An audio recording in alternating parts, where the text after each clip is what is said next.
The late afternoon sun streamed through the floor-to-ceiling windows of the Grandview estate, casting golden light across the elegant ballroom where my wedding reception was in full swing.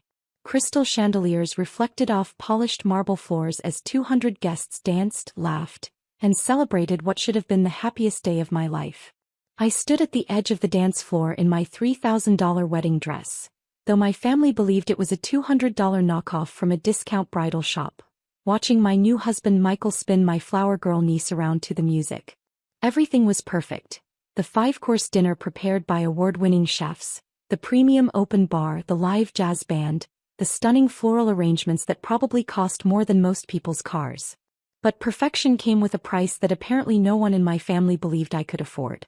"I still can't believe she managed to book this place," my mother whispered loudly to my Aunt Carol, not bothering to check if I was within earshot.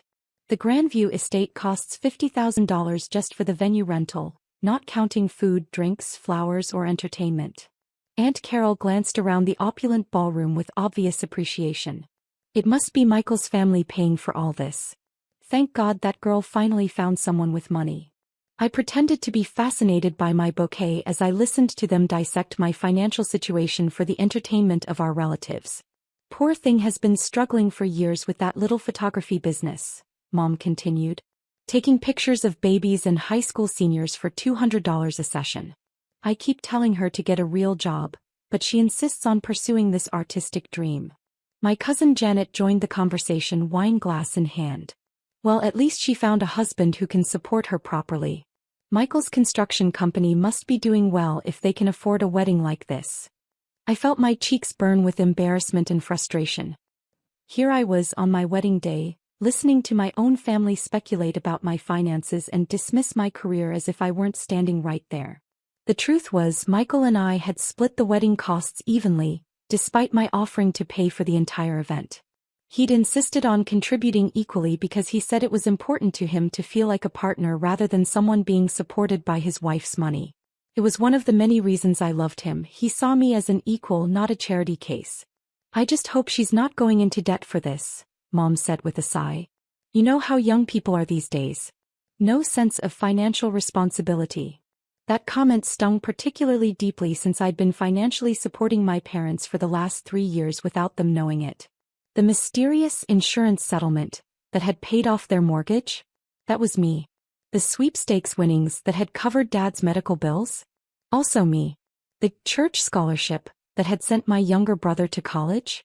Me again. Michael appeared at my side, looking handsome in his perfectly tailored tuxedo. "Hey beautiful. Why do you look upset? This is supposed to be the best day of our lives." I forced a smile. "Just listening to family commentary about our financial situation." He followed my gaze to where Mom was still holding court with her theories about who was paying for what. "Your mom is doing the thing again, isn't she?" he asked quietly. The thing was what we called my family's tendency to discuss my supposed poverty as if I were either not present or not capable of hearing them. "It's fine," I said. "I'm used to it." "Well, I'm not," Michael said, his jaw tightening. "It's our wedding day, Sophia. You shouldn't have to listen to people talking about you like you're some kind of charity case." Before I could stop him, Michael was walking toward my mother's group. I hurried after him, hoping to prevent what was about to become a very awkward confrontation. "Excuse me, Mrs. Martinez," Michael said with exaggerated politeness. "I couldn't help but overhear your conversation about the wedding expenses." Mom looked flustered at being directly confronted. "Oh, Michael. We were just admiring how beautiful everything is. You and your family have really outdone yourselves." "Actually, Mrs. Martinez, I think there's been a misunderstanding. Sophia and I split all the wedding costs 50-50. She insisted on paying for exactly half of everything, including this venue." The group went quiet. Mom's face cycled through confusion, disbelief, and something that might have been panic. But how could she afford? Mom started, then caught herself. How could she afford her half of a $150,000 wedding? Michael's voice was getting louder, drawing attention from nearby guests. "Maybe because she runs a successful business that generates over $2 million in annual revenue." I grabbed his arm. "Michael, please. No, Sophia. I'm tired of watching your family treat you like you're broke when you're probably the most successful person in this room." Aunt Carol's wine glass nearly slipped from her hand. $2 million? That's when I saw Richard Grandview approaching our group with a warm smile. Richard was the owner of Grandview Hospitality Group, which operated luxury venues across the region. He was a distinguished man in his 60s who treated his properties like works of art and his clients like royalty. "Miss Taylor," he called out, using my maiden name as he'd known me professionally for several years. "I hope you're enjoying your special day." I smiled at him, grateful for the interruption. "Richard, everything has been absolutely perfect. Thank you so much for making this day magical." "It's my pleasure. And I wanted to personally thank you again for the acquisition. Having Taylor Creative Holdings purchase our entire chain has been the best thing that could have happened to our company." The words hung in the air like a bomb that had just been dropped in the middle of our family gathering. Mom's face went completely white. "Acquisition?" Richard beamed with pride. "Oh yes. Miss Taylor's company acquired Grandview Hospitality Group 6 months ago. We now have the capital to expand to 12 new locations across the state. It's the most exciting development in our company's history." He turned to me with obvious admiration. "Your vision for combining luxury events with cutting-edge digital marketing has already increased our bookings by 300%. The photography and videography packages you've integrated are revolutionary." My cousin Janet made a sound like she was choking on her wine. "Photography packages?" Mom whispered. "Oh, you must be so proud of your daughter," Richard continued, oblivious to the family drama he'd just ignited. "Taylor Creative Holdings isn't just about photography anymore. The event planning division, the luxury venue chain, the digital marketing agency, she's built quite an empire." He gestured around the ballroom. "And having her wedding at her own venue was such a lovely touch. Though I suppose technically it's free when you own the place." Richard laughed at his own joke while my family stared at me in stunned silence. "Empire?" Aunt Carol repeated weakly. "Absolutely. 15 venues across 3 states. A team of 200 photographers and event coordinators, partnerships with luxury hotels and resorts.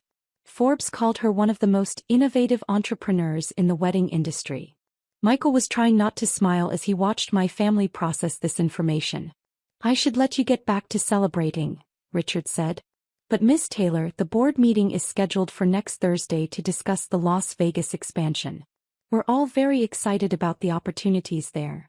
"Thank you, Richard. I'll see you Thursday." After he walked away, the silence that followed was deafening. 5 family members stood in a circle, staring at me like I'd just revealed I was an alien from another planet. Mom was the first to speak, her voice barely above a whisper. "Sophia, you own this place?"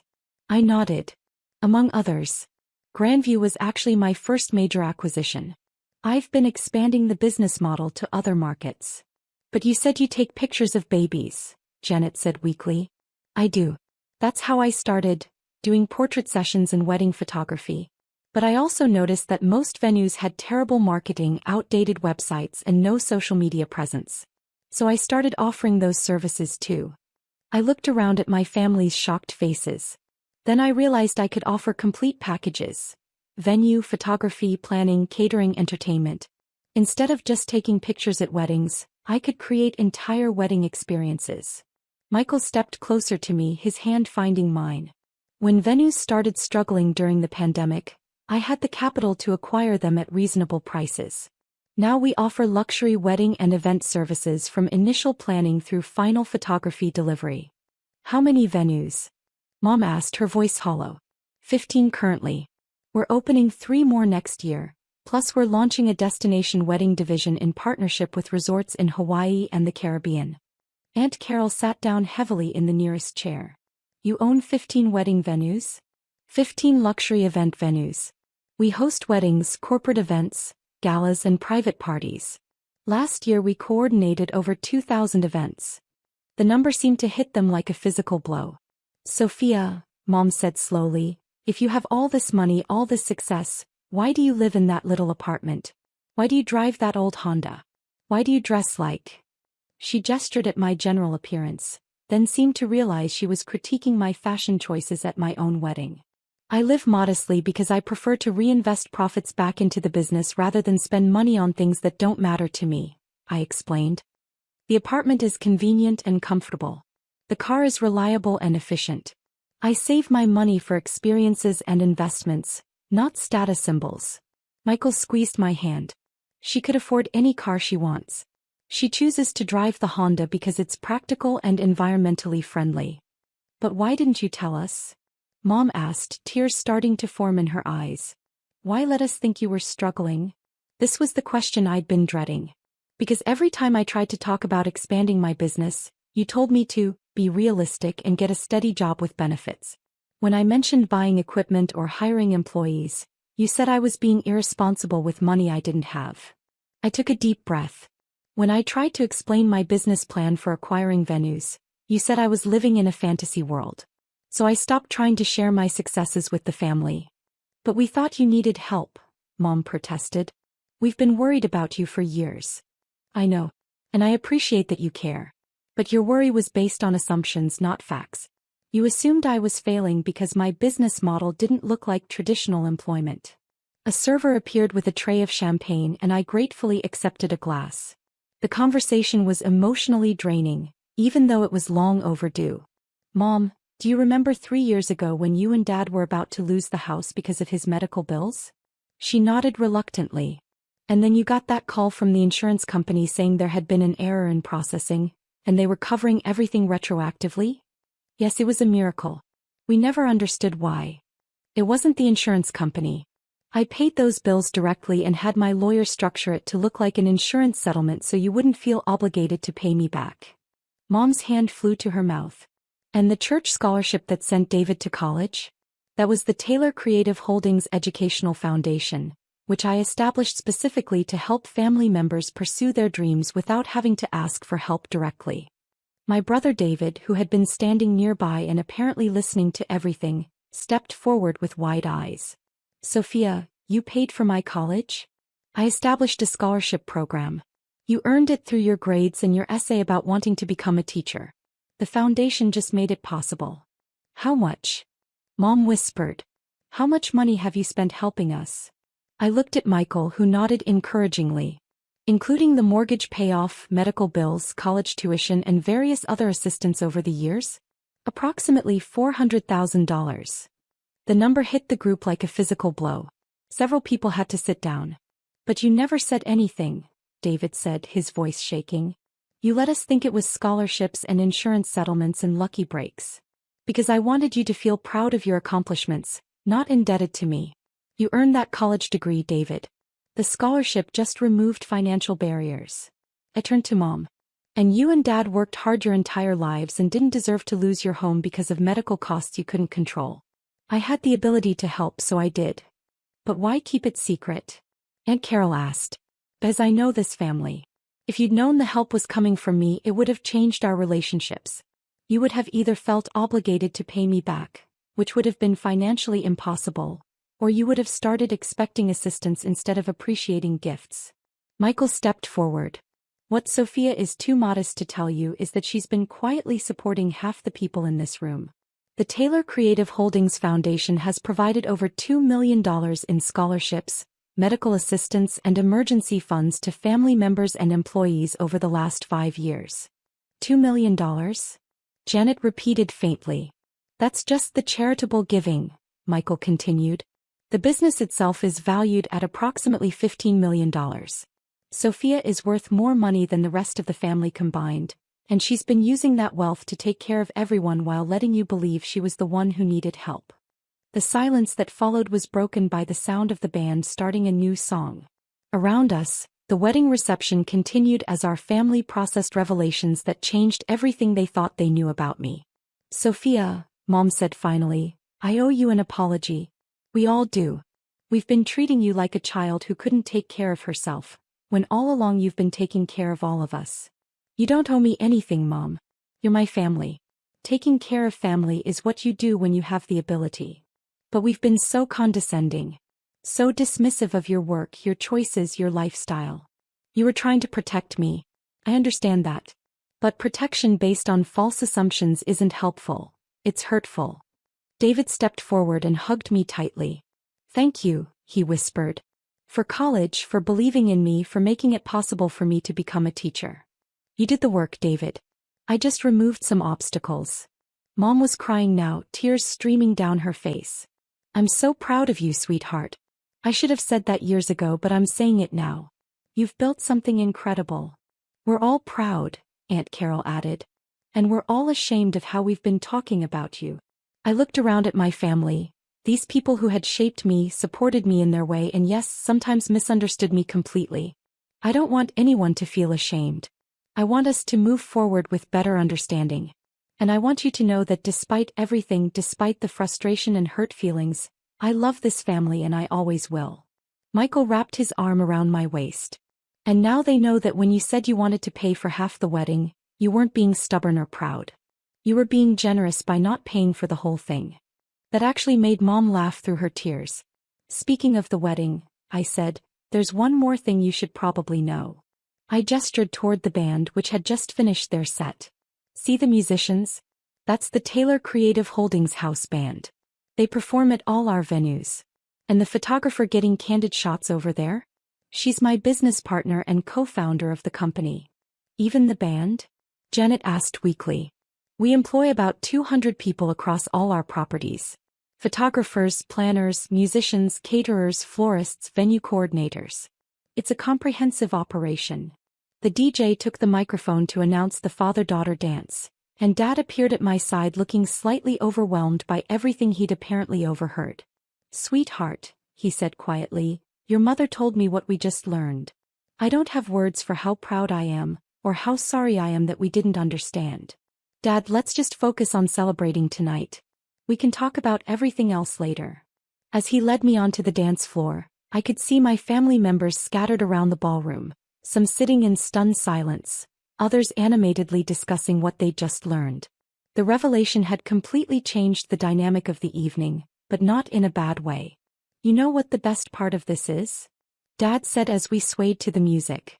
What's that? Watching you and Michael start your marriage with complete honesty. No secrets about money, no pretending to be something you're not. That's a good foundation. It is, I agreed.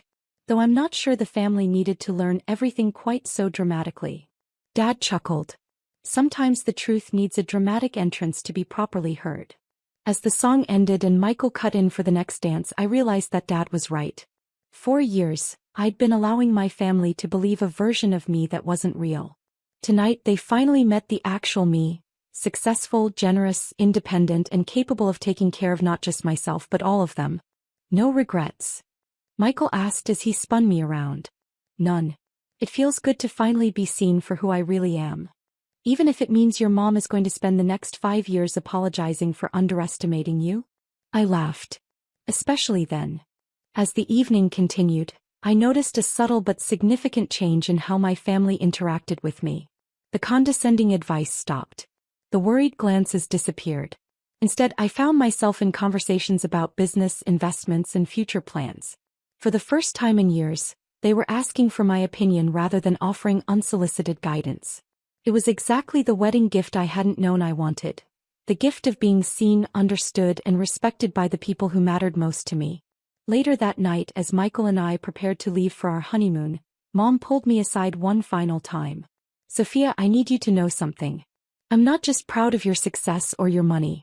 I'm proud of your kindness, your generosity, and the way you've taken care of this family without asking for recognition. Thank you, Mom. That means everything to me. And I promise no more assumptions about your life or your choices. If I want to know something, I'll ask instead of guessing. That sounds perfect. As our car pulled away from the Grandview estate, my venue, my business, my success story, I reflected on how completely the evening had changed.